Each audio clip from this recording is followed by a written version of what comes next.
Buenas noches, amados hermanos. Dios les bendiga a cada uno de ustedes. Qué gusto poder llegar a sus hogares por este medio. Damos gracias a Dios que nos da la oportunidad de continuar con el estudio que estamos desarrollando en este año, hablando de el Sermón del Monte.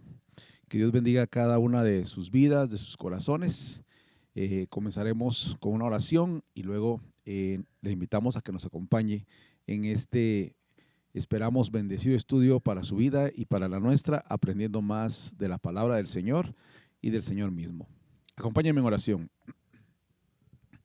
Bendito Dios y eterno Padre, gracias por tu amor, tu cuidado, tu bendición sobre nosotros. Ayúdanos, Señor, a confiar y a depender de ti, a estar siempre dependiendo en lo que tú eres y tú haces. Gracias por tu cuidado, por tu amor sobre nosotros. Bendice este tiempo de estudio, bendice este tiempo de reflexión, bendice a mis hermanos allá en casa, donde quiera que se encuentren y estén dispuestos a escuchar tu palabra, que seamos de bendición, de edificación para cada uno de ellos. Gracias por este tiempo, gracias por esta oportunidad.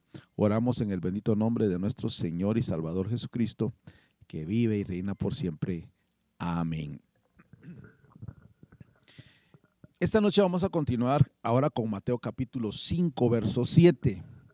La versión de la Reina Valera dice: bienaventurados los misericordiosos, pues ellos recibirán misericordia.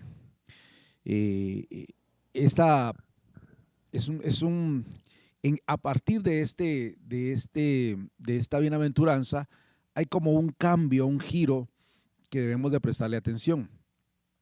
Hasta aquí las bienaventuranzas han descrito actitudes y características de las personas que responden correctamente al Evangelio. Actitudes de quebrantamiento, por ejemplo, actitudes de convicción de pecado, llanto por la miseria espiritual personal, docilidad ante Dios, reconocimiento de la inmundicia moral y el anhelo de la justicia. Es unas actitudes muy internas que salen a luz cuando conocemos la verdad del Evangelio. Esencialmente, las 4 primeras bienaventuranzas describen al pecador en su arrepentimiento ante Dios, en esa manera de enfrentar a Dios en una realidad de pecado, de pecaminosidad y reconocer que necesitamos de Él.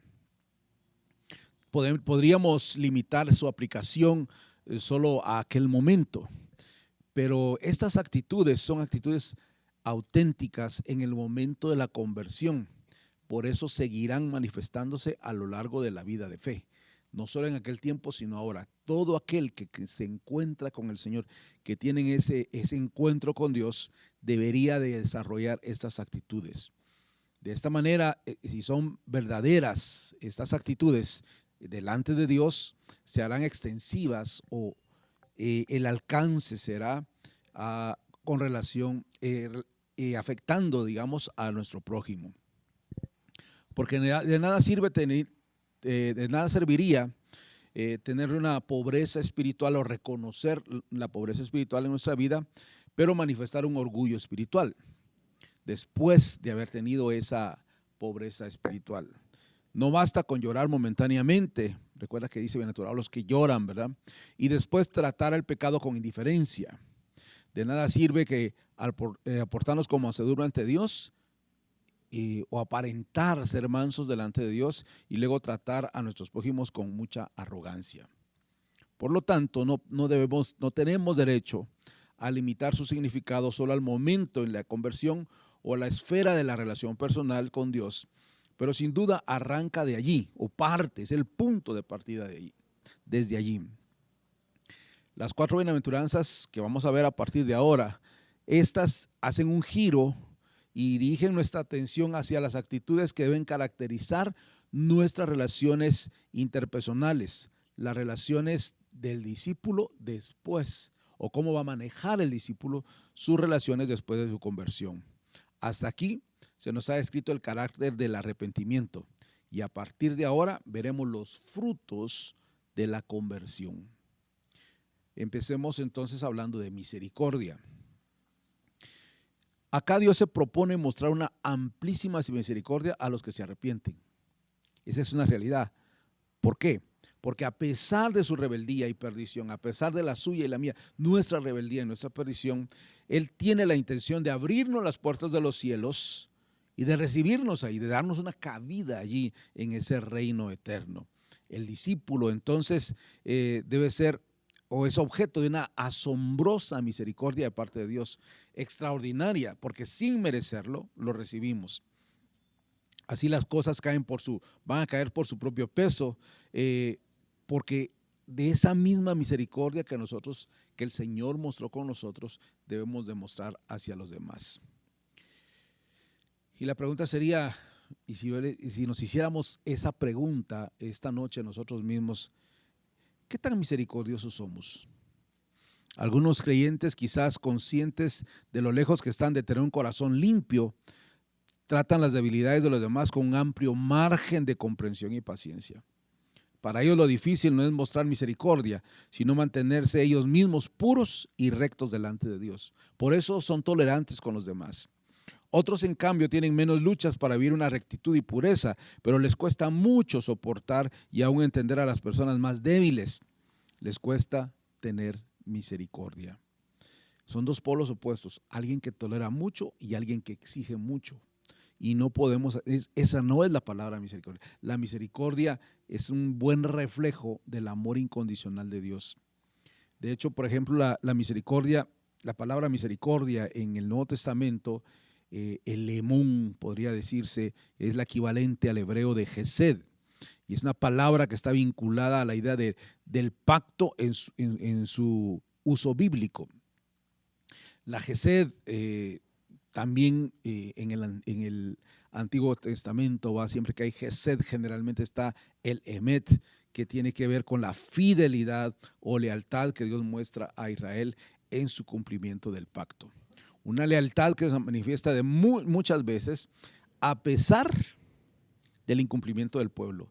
Esa es la misericordia. La misericordia no es solo una vez. Por eso dice el escritor de Lamentaciones, dice que sus misericordias son nuevas cada mañana. Esa es la misericordia. Cada día hay una disposición para mostrar misericordia. Por lo tanto, en torno a la fidelidad y compasión de Dios, es ahí donde aprendemos lo que es la misericordia. Ese gesed empieza siendo la lealtad de nuestro compromiso con nuestro prójimo, para llegar a ser algo más. Es la perseverancia en ello a pesar de los disgustos que éste puede proporcionarnos. Así como la Biblia describe que las misericordias del Señor son nuevas cada mañana, así debe ser nuestra misericordia dispuesta nueva cada mañana para aquellos que nos están rodeando, aun aquel que suele desesperarnos. Es la gracia mostrada a personas que no la merecen, recuerde eso, y acaba siendo la capacidad de olvidar nuestros derechos, nuestras penas y nuestras maneras egocéntricas de vivir a fin de solidarizarnos con aquellos que están pasando tribulaciones, aún sean también las nuestras. Alguien dice que es la capacidad de llevar los unos las cargas de los otros y cumplir así la ley. Por lo menos Gálatas nos da esa idea allá en el capítulo 6, verso 2.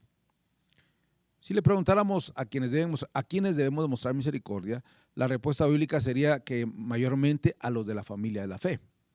Pero si bien nuestra responsabilidad es mayor cuando se trata de otros creyentes, nuestra misericordia en realidad debe extenderse a todos, así como lo muestra Gálatas 6:10.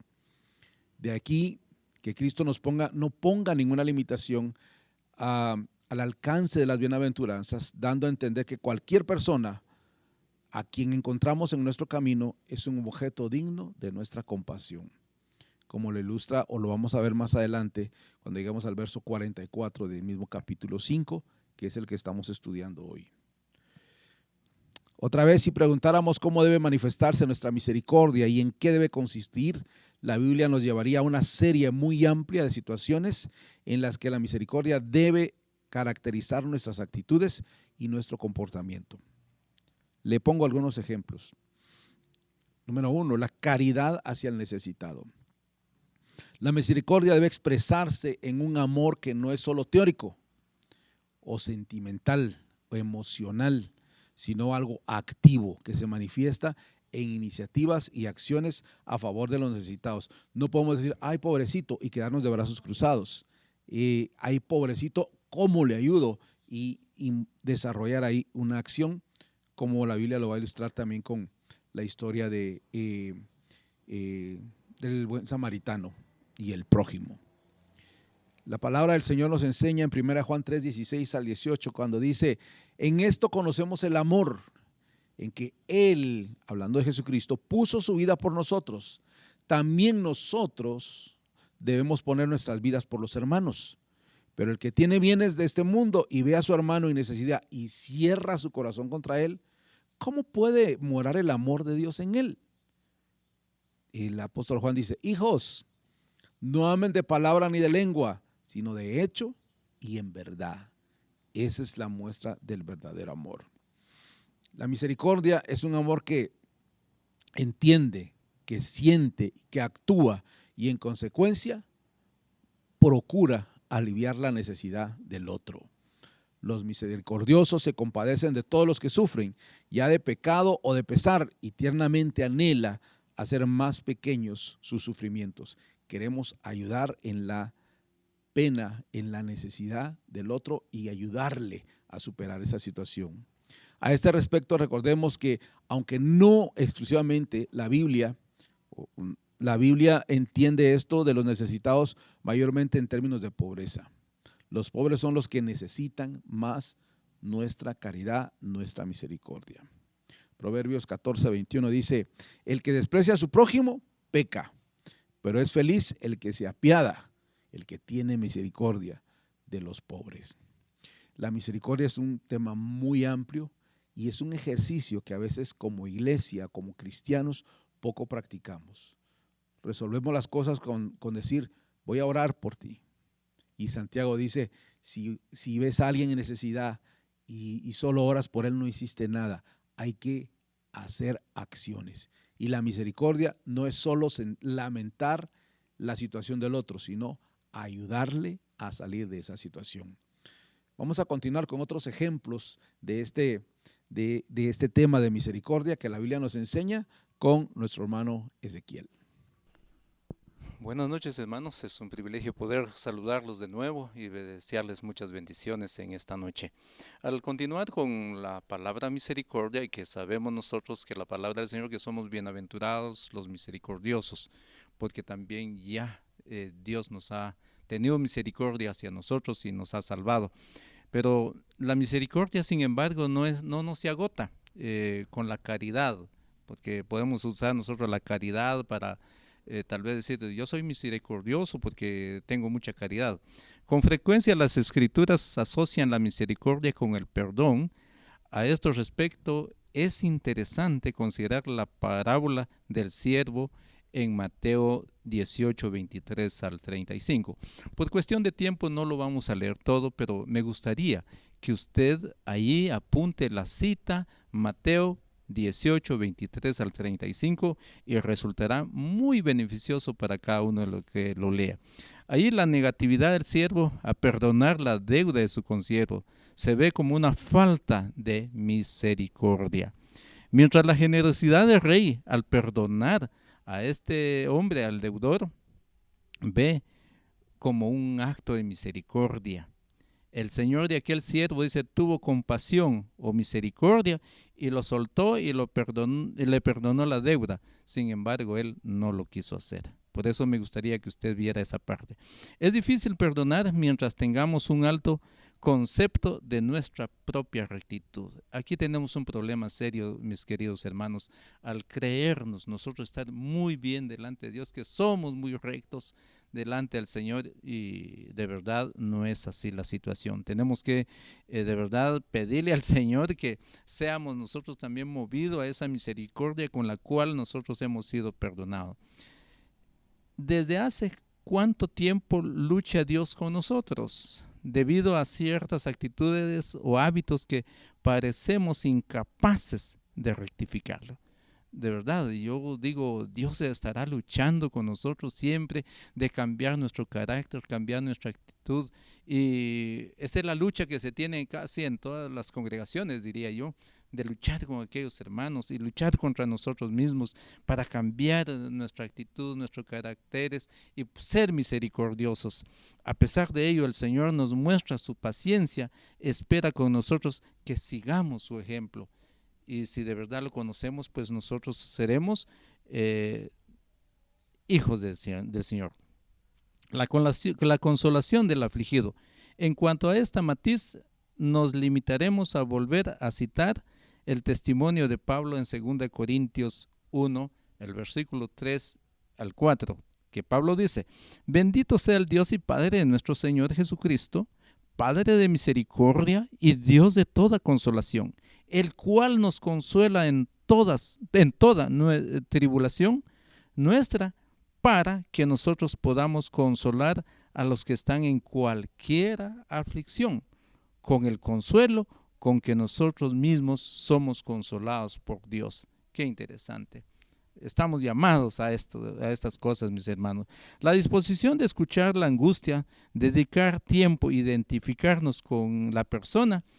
En este sentido, el ejercicio de la misericordia presupone, hermanos, sacrificio, tiempo, recursos y energía. Pues yo no sé cuántas veces ha sido usted llamado a alguna situación de alguien y ni siquiera ha mostrado esa misericordia. No se ha movido, no ha querido gastar energías, no ha querido gastar recursos para mostrar esa misericordia a su prójimo. En primer lugar, consiste en vivir tan egoístamente que ni siquiera nos preocupamos por lo demás. Nos importa poco cómo es preocuparnos por ellos, por la necesidad de nuestros hermanos. Es interesante. Y en otros, mucho más sutil, preocuparnos por lo demás, no por un amor sincero, sino utilizándonos como nuestro ministerio y razón de ser.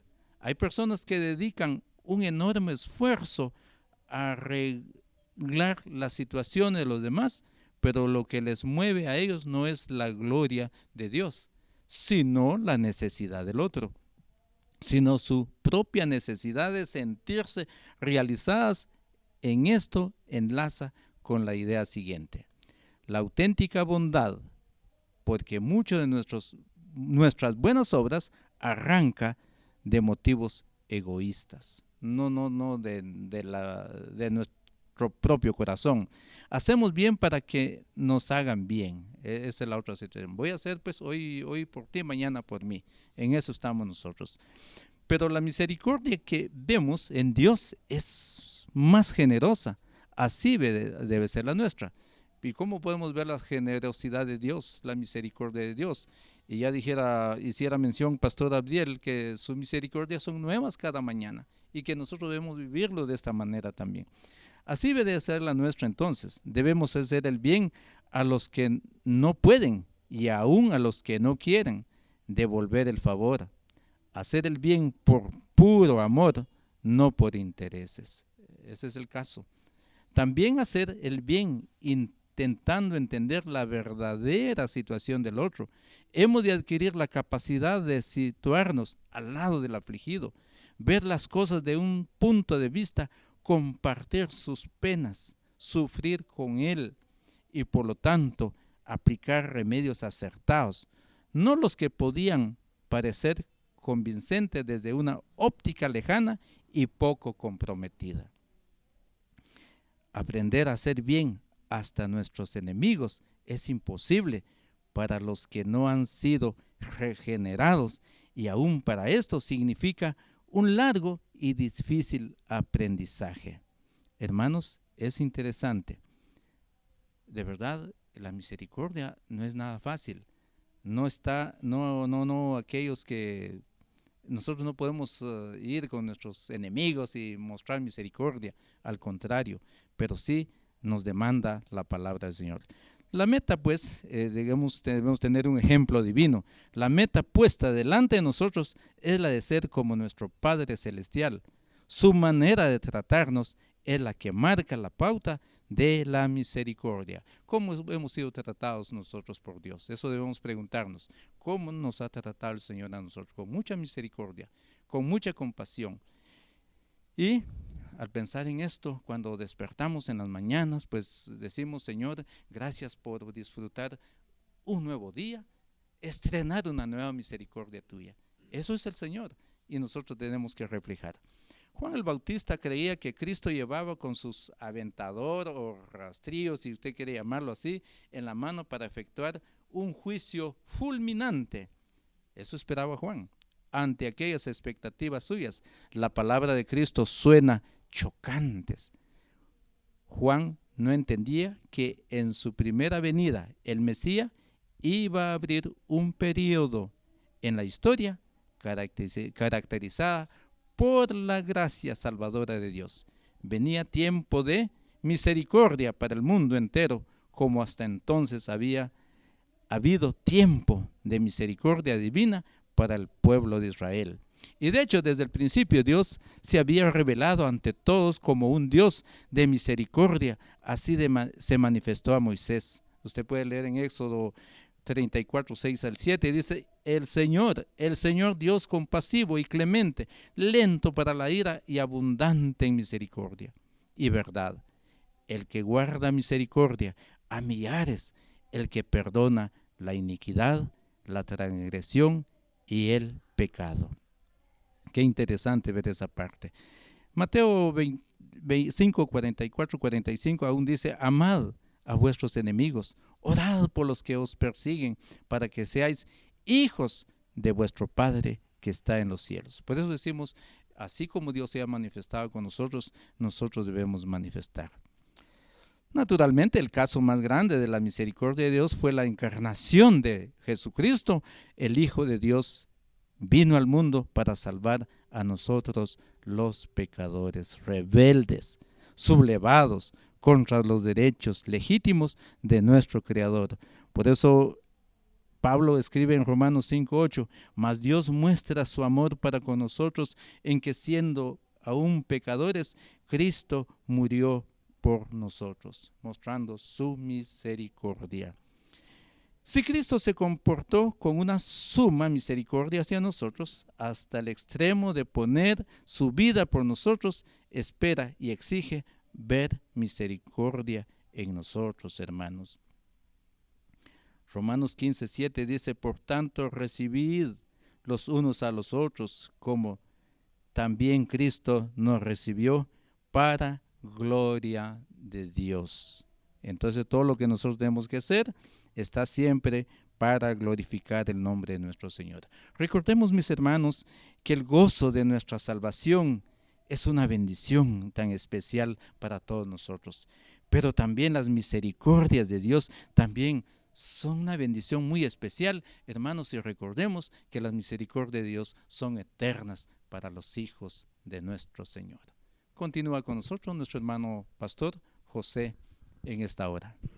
Muy buenas noches. Nuevamente estamos con el estudio de Mateo capítulo 5, con el tema de las bienaventuranzas. Y cuando hablamos de la bienaventuranza, los misericordiosos recibirán misericordia.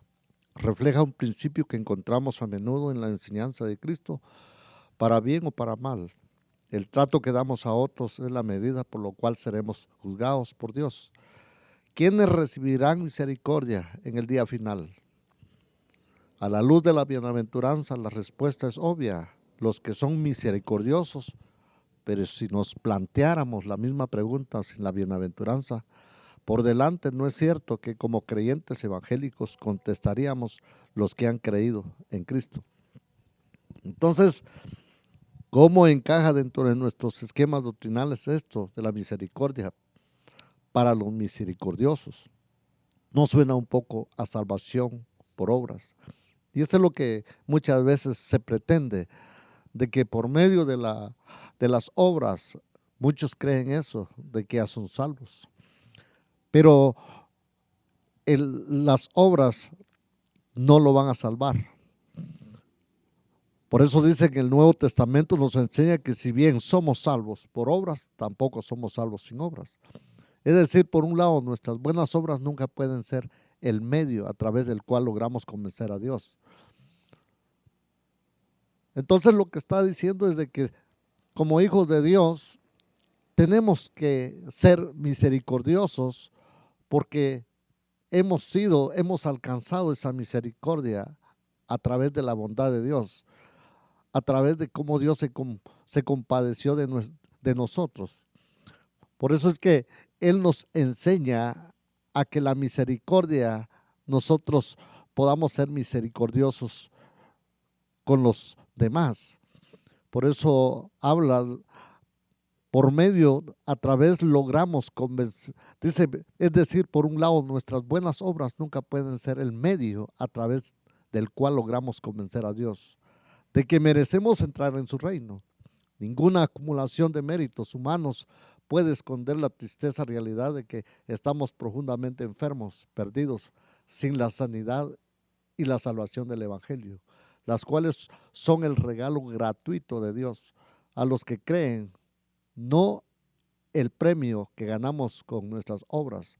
Nuestra entrada en el reino eterno es indispensable, pero por otro lado, la sanidad y la salvación que Dios efectúa en la vida de los que creen en el Señor Jesucristo trae consecuencias inevitables de una transformación moral que se manifiesta en buenas obras. Estos son el fruto, no el medio de la salvación. Y eso es lo que el Señor nos enseña a través de la transformación que Dios ha hecho en nuestras vidas.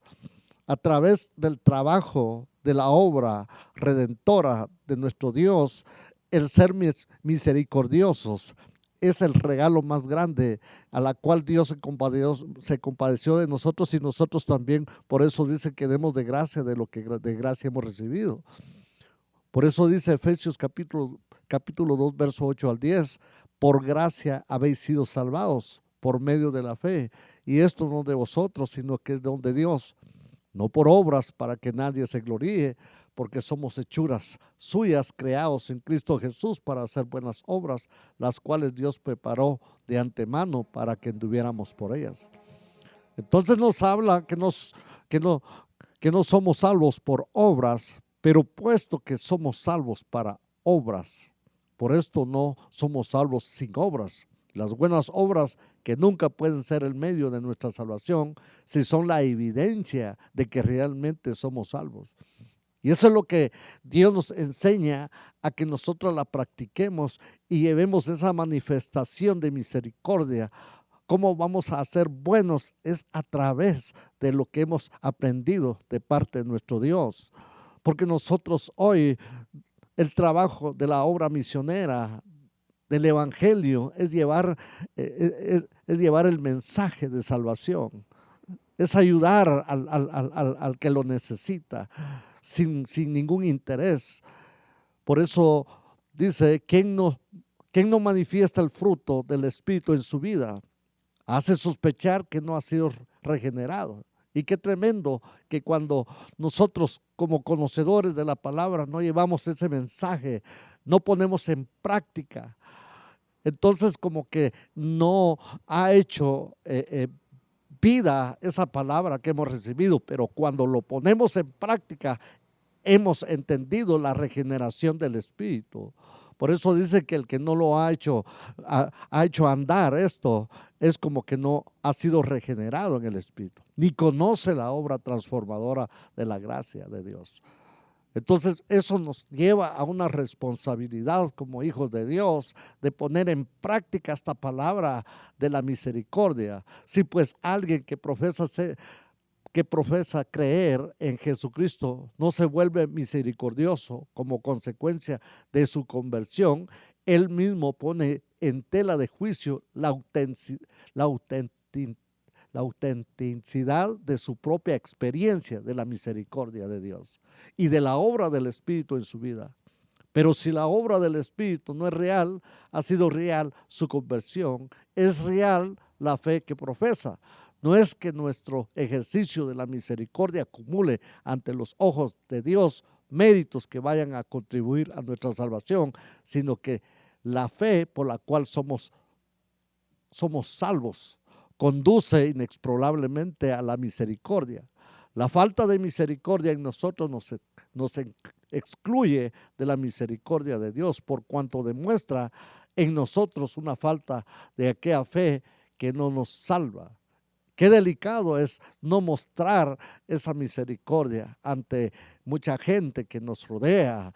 Posiblemente hay cosas que podemos hacer, pero muchas veces hay dentro de nosotros un cierto egoísmo y eso no nos deja crecer espiritualmente. Entonces tenemos que verlo del lado de cómo el Señor se compadeció de nosotros. De esa forma nosotros también tenemos que llevar ese mensaje.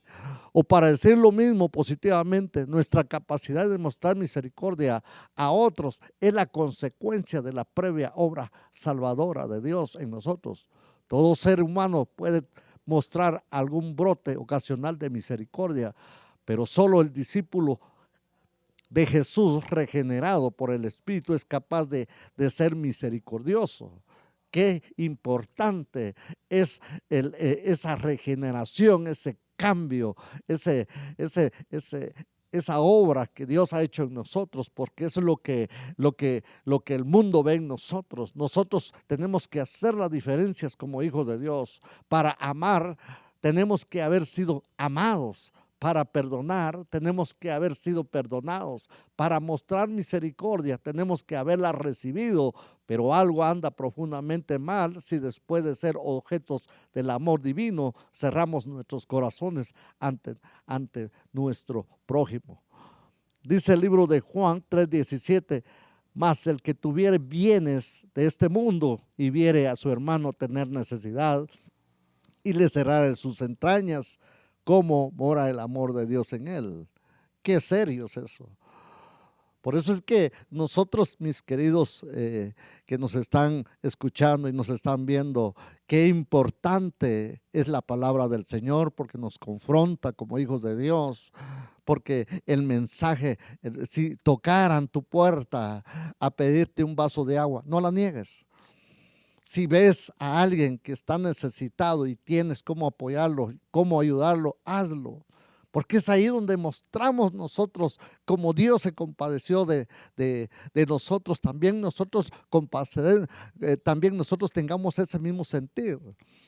Si tú estás enojado con tu hermano, si tú estás, tal vez te ha hecho daño, no le tomes en cuenta, porque eso es la misericordia. Así pues, no en tanto que Dios conceda misericordia como premio a los que son misericordiosos con los demás, sino que la salvación que recibimos gratuitamente por la pura misericordia de Dios produce el inevitable fruto de la misericordia. La bienaventuranza podría dar la impresión de que nuestra misericordia tiene que anteceder a la de Dios. El hecho de que no sea así se ve en nuestra justicia humana, de la cual la misericordia debe ser una manifestación. Es algo que Dios mismo produce en nosotros. Es la parábola del siervo. La misericordia del rey antecede a la que el siervo debería haber mostrado. Oiga lo que dice el verso del capítulo de Mateo. Por tanto, si traes tu ofrenda al altar y ahí te acuerdas de que tu hermano tiene algo contra ti, deja ahí tu ofrenda delante del altar y ve, reconcíliate primero con tu hermano y entonces vuelve y presenta tu ofrenda. Ponte de acuerdo pronto con tu adversario, entre tanto que estás con él en el camino, no sea que el adversario te entregue al juez y el juez al guardia y seas echado a la cárcel. De cierto te digo que no saldrás de allí hasta que no pagues el último cuadrante. Oíste que fue dicho, no cometerás adulterio, pero yo os digo que cualquiera que mira a una mujer para codiciarla, ya adulteró con ella en su corazón. Por tanto, si tu ojo derecho te es ocasión de caer, sácatelo y échelo de ti, pues mejor es que te pierdas uno de tus miembros y no que todo tu cuerpo se arrojado al infierno. Y si tu mano derecha te es ocasión de caer, córtala y échala de ti, pues mejor te es que se te pierda uno de tus miembros y no sea que todo tu cuerpo sea arrojado al infierno. También dicho, cualquiera que repudie a su mujer, dele carta de divorcio. Pero yo os digo que el que repudia a su mujer, a no ser por causa de fornicación, hace que adultere, y el que se casa con la repudiada comete adulterio. Además, habéis oído que fue dicho a los antiguos: no jurarás en falso, sino cumplirás al Señor tus juramentos. Qué tremenda responsabilidad para nosotros como los hijos de Dios. Si nosotros no ponemos en práctica esta palabra, quizás la vemos tan sencillo, la misericordia, pero trae una responsabilidad en la vida de cada uno de los que ya hemos recibido a Cristo. Por eso yo te invito en el nombre de Dios que escudriñemos la palabra, sigamos buscando del Señor, y Él es el que va a poner el querer y el hacer en nosotros para poner en práctica esta palabra. Que Dios te bendiga, y dejo el tiempo a nuestro hermano Pastor Eddie.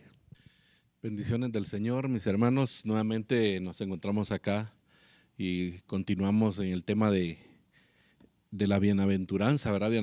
Bienaventurados los misericordiosos, porque ellos recibirán misericordia.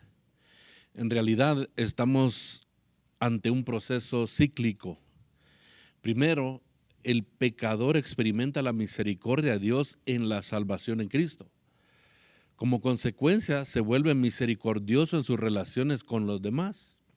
Su misericordia es la evidencia segura de que ha respondido con fe a la misericordia divina. Entonces, a tal persona, Dios le muestra misericordia en el día final. Según el punto de vista de la Escritura, según lo que la palabra de Dios enseña, el cristiano se halla en un punto medio entre la misericordia recibida y la que aún ha de recibir. Algunas veces la primera se presenta como argumento para que él mismo sea misericordioso. Otras veces se presenta la otra. Así que, si bien es cierto que el cristiano debe siempre ver la misericordia recibida como fuente y motivo de la misericordia que él debe mostrar, de igual modo mira hacia adelante a la misericordia que necesita aún y la contempla como estímulo a un abundante ejercicio de la misericordia. Veamos el tema de la bienaventuranza en cuanto a misericordia, ¿verdad? Bienaventurados los que han recibido y dan misericordia, porque en el día final también serán recompensados con misericordia, ¿verdad? Esa enseñanza de esta bienaventuranza es un tema constante en la palabra del Señor, por lo cual diríamos que debe estar también en nosotros el tema de la misericordia, no solo porque la hemos recibido parte de Dios, sino porque también nosotros ahora debemos también mostrar esa misma misericordia que Dios nos ha dado. Volvemos a encontrar el mismo énfasis en las palabras del Señor Jesús hablando allá en el Padre Nuestro, ahí en San Mateo 6, 14 y 15. Porque si perdonáis a los hombres sus transgresiones, también vuestro Padre Celestial os perdonará a vosotros. Pero si no perdonáis a los hombres, tampoco vuestro Padre perdonará vuestras transgresiones. También podemos leerlo en Mateo 7, 1 y 2, ¿verdad? No juzguéis para que no seáis juzgados, porque con el juicio con que juzguéis seréis juzgados, y con la medida, ¿verdad?, con que midáis se os medirá. Y ya hemos visto, mis hermanos, que este mismo principio constituye la moraleja de la parábola del siervo sin misericordia, ¿verdad? Quizá usted la recuerda, mi hermano, aquel siervo, ¿verdad?, a quien le pidieron cuentas y le perdonaron, ¿verdad?, lo que tenía pendiente allí, pero cuando se trató de que él arreglara cuentas con lo que estaban pendientes con él, él no actuó con misericordia y se fue, ¿verdad?, con todo contra aquellos que le debían. En fin, él había sido alguien que había experimentado la misericordia, pero cuando le tocó tratar al prójimo, él no actuó en consecuencia, ¿verdad?, o con congruencia, diríamos. A nosotros nos toca, hermanos, que actuar de la misma manera. Así como Dios ha actuado con nosotros, nosotros también debemos actuar para con los demás. En realidad, Cristo no está diciendo nada nuevo, mis hermanos, porque encontramos la misma enseñanza en el Antiguo Testamento. Por ejemplo, en el Salmo 18, 25, el salmista se dirige a Dios con estas palabras: con el benigno te muestras benigno, con el íntegro te muestras íntegro, dice la palabra del Señor en este salmo. Y para que nadie pues esquive la cuestión diciendo que estos textos, ¿verdad? O estos versos no tienen nada que ver con el nuevo pacto. Ahí podemos ver en Santiago, ¿verdad? Dando una expresión contundente, ¿verdad? En Santiago 2:13, el juicio será sin misericordia para el que no ha mostrado misericordia. Mire qué interesante. También lo podemos citar 2 de Timoteo 1:18, ¿verdad? Usted puede buscarlo ahí en casa, leerlo, ¿verdad? La única diferencia entre las palabras de Santiago y las de Cristo está en que aquellas nos llegan como terrible advertencia, ¿verdad? Nos da una advertencia, ¿verdad? Que si en esta tierra nosotros somos faltos de misericordia, ¿verdad? Pues de la misma manera, en el día final, lo mismo pasará con nosotros. Si nosotros somos misericordiosos, también Dios de la misma manera, ¿verdad? Así que es una advertencia. Solo los misericordiosos recibirán misericordia.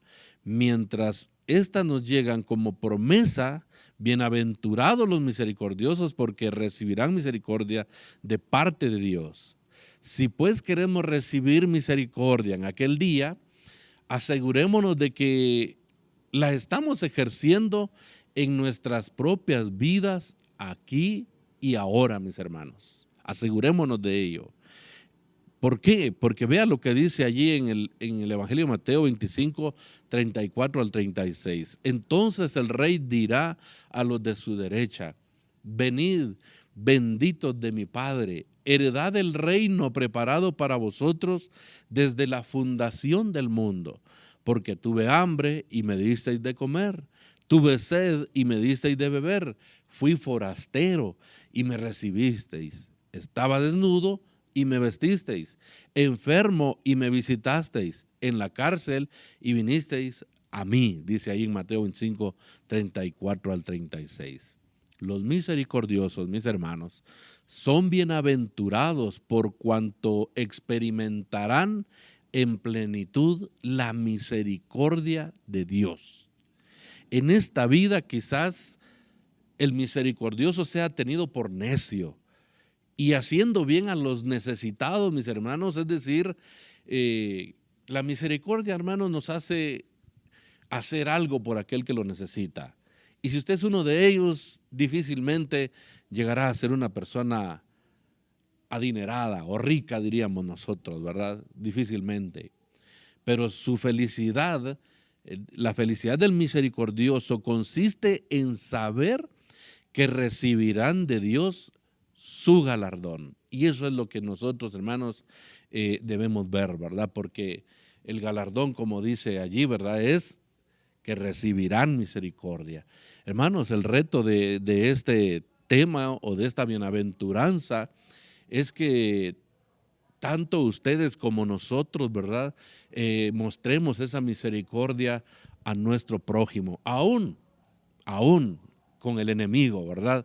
El mismo Señor habla allí, ¿verdad?, en los evangelios. Uno puede leer el tema de cómo uno debe accionar hacia los enemigos. El Señor mismo dijo que de nada nos sirve amar a quien nos ama.